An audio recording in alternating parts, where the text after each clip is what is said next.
नमस्कार दोस्तों, स्वागत है आपका भैया सिंह चैनल में। दोस्तों, आप सभी को ये तिथि मालूम है कि 19 और 20 दिसंबर यूपीपी जेल वार्डन का एग्ज़ाम डेट है। ठीक है फ्रेंड्स, और ये अब नहीं टलेगा। जो लोग इस भ्रम में है कि ये टल सकता है तो अब ये भूल जाएं। ठीक है, हो सकता है कि 12 या 13 तारीख से आपका एडमिट कार्ड भी शो हो जाए। ठीक है, तो अभी तक जो मतलब एग्ज़ाम्स में ये लेकर के भ्रम में थे कि ये टलेगा, तो ये सब गलत बात है। देखिए, अभी आज हम लोग पढ़ेंगे हिंदी भाषा के पुरस्कार। ये जो चैप्टर है ये बहुत ही इंपॉर्टेंट चैप्टर है, क्योंकि आप 2018 ए 41,000 वाला जो वैकेंसी आया था और 2018 बी वाला जो वैकेंसी 49,000 वाला वैकेंसी आया था। ठीक है, तो इन दोनों का हिंदी का पेपर उठा के देखिए तो पुरस्कार से रिलेटेड 2 क्वेश्चन जरूर आए हुए हैं हर पेपर में। ठीक है फ्रेंड्स, और ये मोस्ट इंपॉर्टेंट है और सबसे छोटा है, क्योंकि इसे याद करना यार बहुत ईजी है। ठीक है, तो आज इसी पे मैं आपको 3 तरह के पुरस्कार हैं जिससे सबसे अधिक क्वेश्चंस बनते हैं हिंदी में, तो उसे आपको बता रहा हूँ। पूरा वीडियो अंत तक देखिए, इसका पीडीएफ भी आपको फ्री मिलेगा। ठीक है फ्रेंड्स, आइए जानते हैं पहला क्या है। भारतीय ज्ञानपीठ सम्मान। यह ज्ञानपीठ न्यास द्वारा भारतीय साहित्य के लिए दिया जाने वाला सर्वोच्च पुरस्कार है। ठीक है, और ये कितनी भाषाओं के लिए दिया जाता है? यह 22 भाषाओं के लिए दिया जाता है। ठीक है, ज्ञानपीठ पुरस्कार कितनी भाषाओं के लिए दिया जाता है? 22 भाषाओं के लिए। और इसमें मिलता क्या क्या है? 11 लाख रुपए। ठीक है, 11 लाख रुपए प्लस एक प्रशस्ति पत्र। ठीक है, और एक वाग देवी की कांस्य प्रतिमा। वाग देवी मतलब समझ रहे हो? ठीक है, सरस्वती जी का, यानी कि माता सरस्वती का एक कांस्य का प्रतिमा मिलता है। ठीक है, ये वाग देवी मतलब सरस्वती माँ का ये पर्यायवाची है। ठीक है, अब देखो इसमें पहले जानते हैं कि पहला ज्ञानपीठ पुरस्कार किसे मिला। ये जीके के लिए भी इम्पोर्टेंट है। ठीक है, और हिंदी वाला पोर्शन के लिए तो इम्पोर्टेंट ही है। तो पहला ज्ञानपीठ पुरस्कार 1965 में दिया गया था जी शंकर कुरूप को। ठीक है, जी शंकर कुरूप को अडाकुजाई के लिए। ठीक है, उनका एक लेख था अडाकुजाई, ये मलयालम भाषा में लिखा गया था। ये मलयालम भाषा की एक लेखक हैं जी शंकर कुरूप।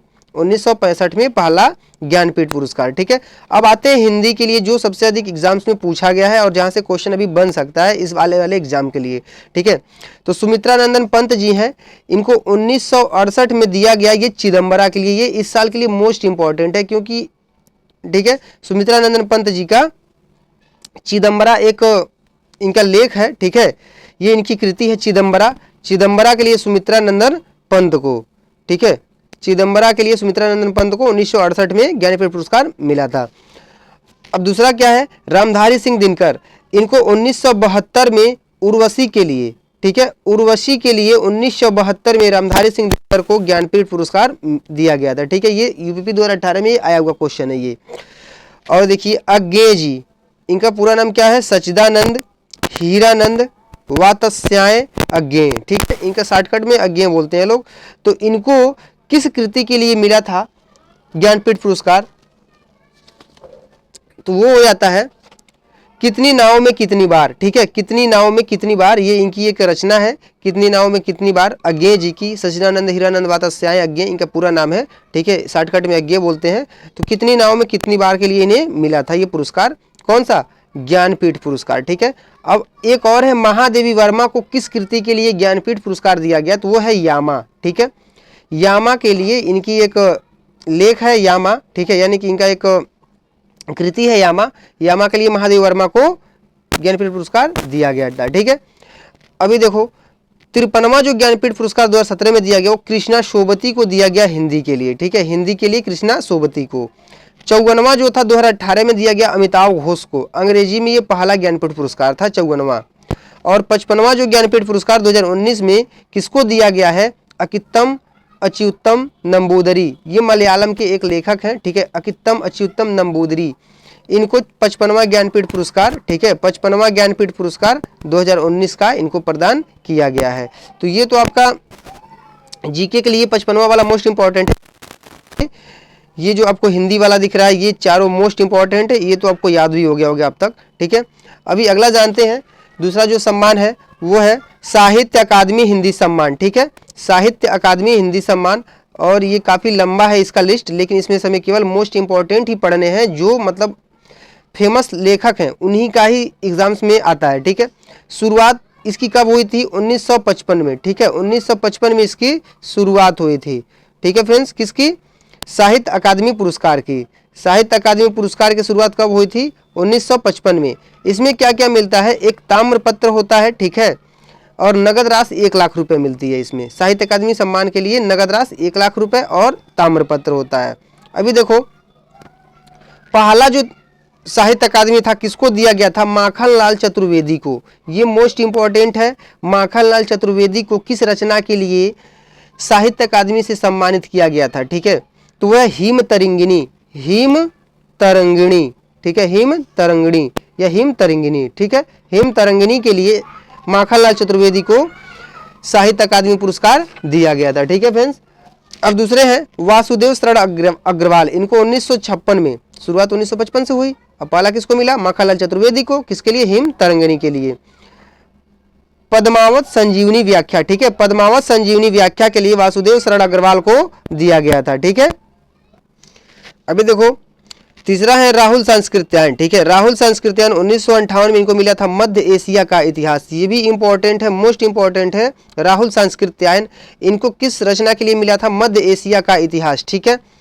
और जो सबसे मोस्ट इंपॉर्टेंट है वो है रामधारी सिंह दिनकर। ठीक है, अभी मैं आगे बताऊंगा इसमें से आपको कितने याद करने और कितने नहीं याद करने, बस उसको एक बार सरसरी नजर से देखना है। ठीक है, रामधारी सिंह दिनकर ये इस साल के एग्जाम के लिए तो इंपॉर्टेंट बनते हैं। ठीक है, इनका जो एक लेख है उसके लिए इनको साहित्य अकादमी सम्मान मिला। कौन सा? संस्कृत के 4 अध्याय। संस्कृत के 4 अध्याय के लिए रामधारी सिंह दिनकर को साहित्य अकादमी पुरस्कार मिला था और ये 2018 में आया भी हुआ है यूपीपी के पेपर में। ठीक है, उठा के आप पेपर देख सकते हो। सुमित्रा नंदन पंत को किस कृति के लिए मिला था? कला और बूढ़ा चांद। ठीक है, कला और बूढ़ा चांद 1960 में सुमित्रा नंदन पंत को कला और बूढ़ा चांद के लिए साहित्य अकादमी पुरस्कार दिया गया था। ठीक है, कला और बूढ़ा चांद सुमित्रा नंदन पंत का था। ठीक है। भगवती शरण वर्मा, ये उतना इंपॉर्टेंट नहीं है लेकिन एक बार इसे देखना जरूरी है, भूले बिसरे चित्र के लिए। भगवती शरण वर्मा को भूले बिसरे चित्र के लिए दिया गया था। ठीक है, साहित्य अकादमी पुरस्कार। अमृत राय 1963 में प्रेमचंद्र कलम का सिपाही। ये कलम का सिपाही नहीं, पूरा इसका लेख, इनका लेख है प्रेमचंद्र कलम का सिपाही। ठीक है, प्रेमचंद्र कलम का सिपाही अमृत राय की एक रचना है और इनको इसके लिए क्या मिला था? साहित्य अकादमी सम्मान दिया गया था। ठीक है। अभी देखिए जो सबसे मोस्ट इंपॉर्टेंट है, अज्ञे जी, सच्चिदानंद हीरानंद वात्स्याय अज्ञे, इनका पूरा नाम। 1964 में इनको आंगन के पार द्वार, ठीक है, आंगन के पार द्वार के लिए हिंदी का साहित्य अकादमी पुरस्कार दिया गया था। ठीक है, और ये भी 2018 यूपीपी में आया हुआ क्वेश्चन है। ठीक है, तो ये मोस्ट इंपॉर्टेंट क्वेश्चन बन जाता है ये। जैनेन्द्र कुमार को, ठीक है, जैनेन्द्र कुमार को मुक्ति बोध के लिए, जैनेन्द्र कुमार को 1966 में दिया गया था मुक्ति बोध के लिए। ये उतना इंपॉर्टेंट नहीं है। फिर भी अमृतलाल नागर, ठीक है, अमृतलाल नागर को अमृत और विष के लिए, अब देखो इसे याद करना कितना आसान है, अमृतलाल को, ठीक है, अमृतलाल को अमृत और विष के लिए दिया गया था। ठीक है, अमृतलाल नागर को अमृत और विष के लिए 1967 में साहित्य अकादमी पुरस्कार दिया गया था। अभी हरिवंश राय बच्चन जी हैं। ठीक है, इन पे क्वेश्चन बन सकता है इस साल का कि हरिवंश राय बच्चन जी को साहित्य अकादमी पुरस्कार किस कृति के लिए दिया गया था? तो दो चट्टानें। ठीक है, ये दो चट्टानें इनकी एक रचना है, किसकी? हरिवंश राय बच्चन जी की। ठीक है, दो चट्टानें, तो ये इनकी एक मोस्ट इंपॉर्टेंट रचना है और इसके लिए इन्हें साहित्य अकादमी पुरस्कार दिया गया था। हजारी प्रसाद द्विवेदी, ये भी इस साल के लिए most important question. Hazari Prasad Dwivedi 1973 में आलोक पूर्व, ठीक है, आलोक पूर्व, ये आलोक पर्व नहीं है, आलोक पूर्व है। ठीक है, आलोक पूर्व रचना के लिए इन्हें साहित्य अकादमी पुरस्कार से सम्मानित किया गया था हजारी प्रसाद द्विवेदी को। ये मोस्ट इंपॉर्टेंट इस साल के लिए। ठीक है, हरिशंकर परसाई, ये उतना इंपॉर्टेंट नहीं है लेकिन देखना जरूरी है, विकलांग श्रद्धा का दौर। ठीक है, विकलांग श्रद्धा का दौर हरिशंकर परसाई जी की एक लेख है, इसके लिए इन्हें हिंदी का साहित्य अकादमी पुरस्कार दिया गया था। ठीक है, अभी जानते हैं विष्णु प्रभाकर जी को किसके लिए दिया गया था? अर्धनारीश्वर के लिए। ठीक है, विष्णु प्रभाकर को अर्धनारीश्वर के लिए। और 2019 का जो हिंदी का साहित्य अकादमी सम्मान है वो नंद किशोर आचार्य को, ठीक है, नंद किशोर आचार्य को छीलते हुए अपने को, कविता है एक इनकी, छीलते हुए अपने को नंद किशोर आचार्य को दिया गया। ये मोस्ट इंपॉर्टेंट है, इसे घोर के पी जाओ भाई। ठीक है, अभी देखो इसमें से कौन कौन सा सबसे इंपॉर्टेंट है उसे देखना जरूरी है, रटना जरूरी है। माखनलाल चतुर्वेदी, ठीक है, और ये राहुल सांस्कृत्यायन, रामधारी सिंह दिनकर, सुमित्रा नंदन पंत। ठीक है, 4 ये हो गए। अभी नीचे भी और है, अज्ञे जी का है। ठीक है, हरवंश राय बच्चन और हजारी प्रसाद द्विवेदी और विष्णु प्रभाकर। 4 इधर, 8 ये मोस्ट इंपॉर्टेंट है, ये तो वैसे ही याद हो गया, वीडियो को एक बार और देख लो वैसे याद हो जाएगा। अगला जानते हैं व्यास सम्मान। व्यास सम्मान ज्ञानपीठ पुरस्कार के बाद भारतीय इतिहास में किए गए योगदान के लिए दिया जाने वाला दूसरा सबसे बड़ा साहित्य सम्मान है। ठीक है, सबसे बड़ा साहित्य सम्मान क्या है भारतीय इतिहास में? ज्ञानपीठ पुरस्कार। और उसके बाद जो दूसरा सम्मान है जो ज्ञानपीठ के बाद आता है वो है व्यास सम्मान। ठीक है, ये के बिड़ला फाउंडेशन द्वारा दिया जाने वाला सम्मान है। ठीक है, के बिड़ला द्वारा व्यास सम्मान दिया जाता है फाउंडेशन द्वारा। और इसकी शुरुआत कब हुई थी? 1991 में, 1991 ईस्वी में। ठीक है, और इसमें मिलता क्या क्या है? एक प्रशस्ति पत्र मिलता है, एक स्मृति चिन्ह मिलता है और 2.5 लाख रुपए मिलते हैं। 2.5 लाख रुपए मिलते हैं इसमें। ठीक है, व्यास सम्मान में। तो अभी आओ देखते हैं इसमें जो सबसे मोस्ट इंपॉर्टेंट है हिंदी के लिए किन्हें किन्हें मिला है। तो पहले है रामविलास शर्मा जी। ठीक है, इन्हें 1991 में मिला था पहला। भारत के भाषा परिवार और हिंदी, भारत के भाषा परिवार और हिंदी किसकी रचना है? रामविलास शर्मा जी की, 1991 में इन्हें मिला था। ठीक, दूसरा है डॉक्टर शिव प्रसाद सिंह,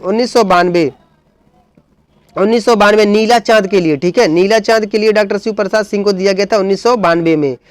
तीसरे है धर्मवीर भारती, 1994 में।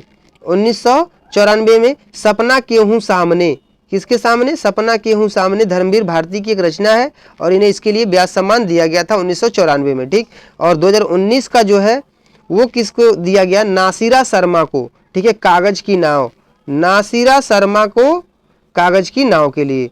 तो दोस्तों उम्मीद करता हूँ ये जो मैंने 3 साहित्य सम्मान बताई ये मोस्ट इंपॉर्टेंट है, आपको याद भी हो गया होगा। एक बार और वीडियो को देख लो, पूरी अच्छे से याद हो जाएगी। इसका PDF आप डाउनलोड कर लो। ठीक है फ्रेंड्स, और मेरे वीडियो को ज़्यादा से ज़्यादा शेयर, लाइक, सब्सक्राइब करो ताकि और लोग भी इसका फ़ायदा उठा सकें।